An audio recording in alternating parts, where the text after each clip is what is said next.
What is up, fellas and lady fellas? Welcome back to Just Nuts, guys. Today we are looking at a new set revealed for the OCG as of yesterday, which is really cool. It's not a crazy set that like, it's revealed, we've never seen this before, blowing minds, but it is a set we expect to see, and it's cool nonetheless because it gets me excited to see what's going to come out of this set. Because this time we have Animation Chronicle, and you're gonna be like, we've never heard of that. That's not a real set. Apparently they are changing the name from Collection Pack Series to Animation Chronicle. I actually love the name change. Animation Chronicle sounds so cool. It's literally just taking cards from the Yu-Gi-Oh! Anime and manga series and actually converting them to the actual card game, which is super cool. There's a lot of characters and archetypes that have existed over the years that people have always seen in the show and been like, yo, make that a card, make those into cards.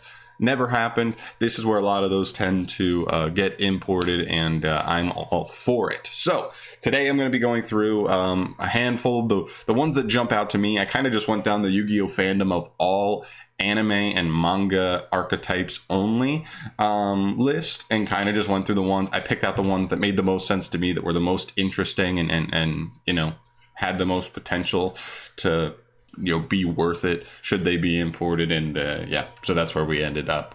Also keep in mind, these sets usually aren't that big, 50 cards total in the set, but I think it's like all new cards. I don't think they do reprints in these sets in the OCG, so 50 cards is pretty good, right? 50 brand new cards. So keep in mind too that I know these are anime decks, but they also like adjust the effects to make more sense for the actual physical card game, like Numerons. Like, I don't know what Numerons did in the anime. I'm not sure they did exactly like the Zexal setup that they were doing, that they're doing here in the TCG, but that's also a good example of a cluster of cards that actually is like competitively viable out of this set. So we can get pretty good stuff out of here. So moving on, starting off with our first archetypes, Armatose Legio. This is one I've heard from multiple people in my comment sections over the past 2 years when I've made videos talking about what anime decks should be imported to the TCG as soon as possible. This one always gets brought up almost near the top. It's a really cool archetype. It's kind of like a military strategy where you have to like line up your pieces of your military guys like in the right position link wise, and then they'll gain specific effects, protection, removal, whatever, depending on how you've lined them up. And that's really cool. As long as there's cool variation with it, it's really good. I think in the anime, they weren't too crazy if you read their cards, but if they adjusted them for current Yu-Gi-Oh, I think you could get slightly more powerful with the kind of effects you get when you line up in the right position, and that's pretty cool. So they look awesome, and yeah, I mean, yeah, that's it. Next up is another Link Vrains. A lot of these are Link Vrains because they had like full-on archetypes that like definitely need to be imported at some point. This is Storm Rider. This is a really cool one here.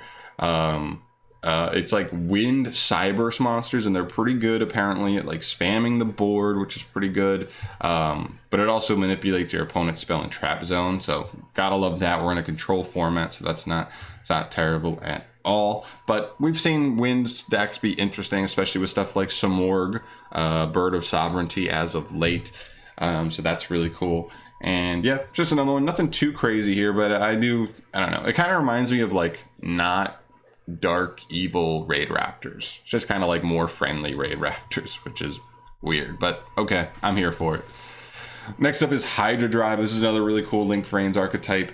It has a ton of different Link monsters because the whole deck is built around linking into certain attributes, and then the certain attributes do things to your opponent if they control monsters of the same attributes, and the higher the link you link up, the more like devastating their effects are, which is pretty cool. I don't personally love the look of their monsters. Like, they're kind of weird looking. They look like gross aliens, not like cool aliens. They look like gross aliens, but still, I do think the style of the archetype is pretty interesting, so we'll have to keep an eye on that. I do think this one has a little more of the potential to exist like in a competitive scene, just because of all the cool Link monsters it has access to. I mean, if they made this an archetype, it'd get like 20 cards, because it has like 10 Link monsters, 5 main deck monsters, and like, I guess maybe some spells and traps or whatever, but that's kind of cool. So I'm into it. I think the archetype's cool overall. I don't love the designs of the cards themselves aesthetically, but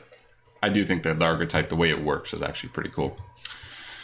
Next up is Helix. This is another weird one. The only reason I'm like hesitant on this one, even thinking that it will get imported, is quite literally last year we got fossils in Battles of Legend, which is usually where, you know, Konami imports the these anime cards for the TCG. And yeah, I mean, they're fossils. Helix is literally like kind of reminiscent of fossils. It could mean something else. I guess it's like kind of like the DNA shape, but usually you can find out DNA, stuff from fossils. So like they kind of go hand in hand. So I don't know if they'd make another archetype like that, but I do like the name. I do like the design of the cards. They definitely look really cool. I don't really know too much about what they do, but that's not really the main purpose of the anime pack. It's literally just getting like cool cards that people always wanted to see imported. So I think this could be a cool one. It's also a very small archetype, but we could see, just a little baby archetype come out of this. Who knows? Next up is drones. This is another big one, I think. I think this one goes alongside of like almost Armatose Legio, because Blood Shepherd is a lot of people's like favorite character from the Link Vrain series. I've not seen it myself. I haven't really enjoyed many of the Yu-Gi-Oh series post 5Ds. But he's one of the fan favorite characters. He fights with a deck called Drones.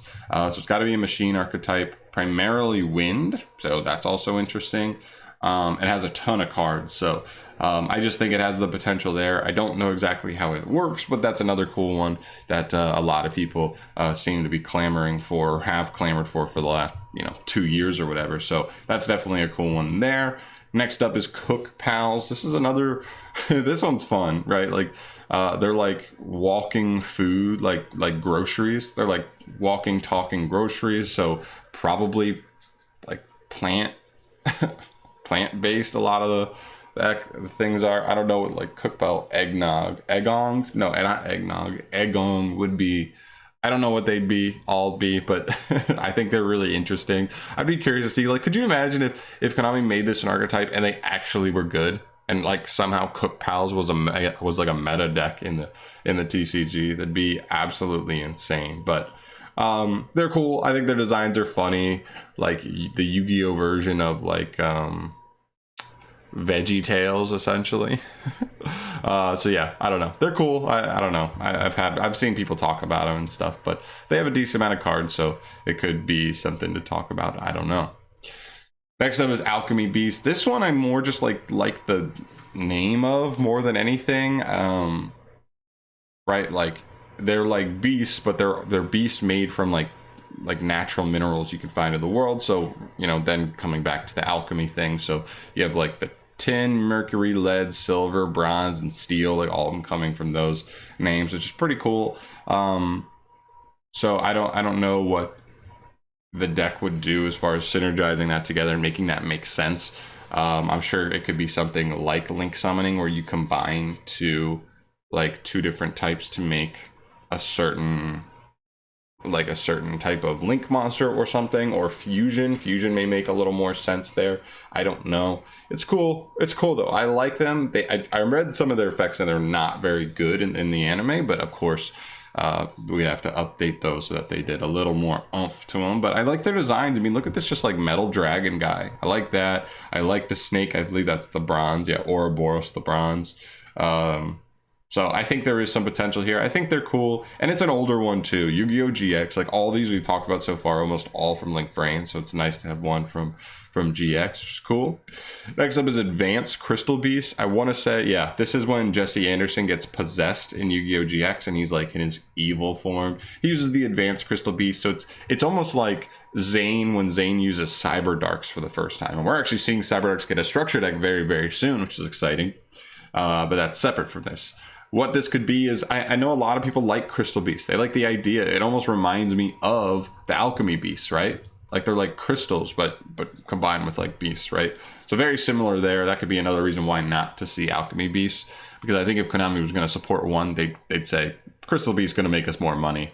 And it's just one of those things where like so many people like Crystal Beast and Jesse's character that this is their way of saying like, sorry, we didn't mean to make Crystal Beast so weak before. Let's give them updated, stronger versions that actually do more things. And you can go ham. This can actually be a legit deck that can, you know, play and compete in current standings and go from there. Because advanced Crystal Beasts have to be stronger than regular Crystal Beasts, right? Or maybe they'll work together. I don't know, but definitely something to consider. I like that idea a lot. And the last thing I want to talk about here is a small thing. Magnet Warriors. If you remember from the Yu-Gi-Oh! GX anime, I remember this one so specifically. Bastion Masawa duels against what, like the Amazoness lady, because she's like made him fall in love with her or whatever. But he uses these Magnet Warriors, and these were so cool. When I saw these, I was like, these are these real cards? I looked them up as a kid. I couldn't find them anywhere, and I was so upset about it because I thought they were so cool. They use this weird mechanic where like monsters can become plus or minus monsters, kind of like how magnets have a positive and a negative pole. And then you can do certain things. It's like if you're plus and your opponent's monster has been made a plus monster, they can't battle because like they, you know, same poles like repel each other. So you just like can't do that. So that's some really cool stuff. Obviously they have to update those effects where like maybe if something's a certain like a certain pole or whatever, it's whether it has a certain charge, it wouldn't be able to use like effects or something. I don't know. They have to make it more consistent and cool there, but it could potentially, like they do have Magnet Warrior in the name, and that is what could be really interesting there. So we'll just have to keep an eye on it. I don't know. I'd love it if Konami made like the 3 or 4 cards that Bastion used, and then also made like a handful more, and it essentially just became Magnet Warrior support if they were like good enough. So that would be incredible, but obviously we'll have to wait and see. But I love this, and this is like my dream one. I know this one's like definitely a long shot, but this one's my dream one. You know I love Magnet Warriors. I like ABCs, but I love Magnet Warriors, and they did them so dirty, so do them right finally. But yeah, I've rambled too much about too many of these archetypes, guys. Thank you so much for watching. As always, subscribe to the channel if you want to see more stuff from me. And please let me know in the comment section down below which of these, or even if you have other ones that you like, the first things that come to your mind when you think of, ooh, anime cards becoming real.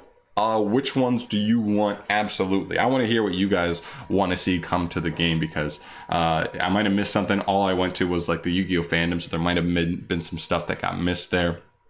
But I would love to see that. So I'm gonna get the hell out of here. Thank you so much for watching. I'll catch you in the next video. Peace.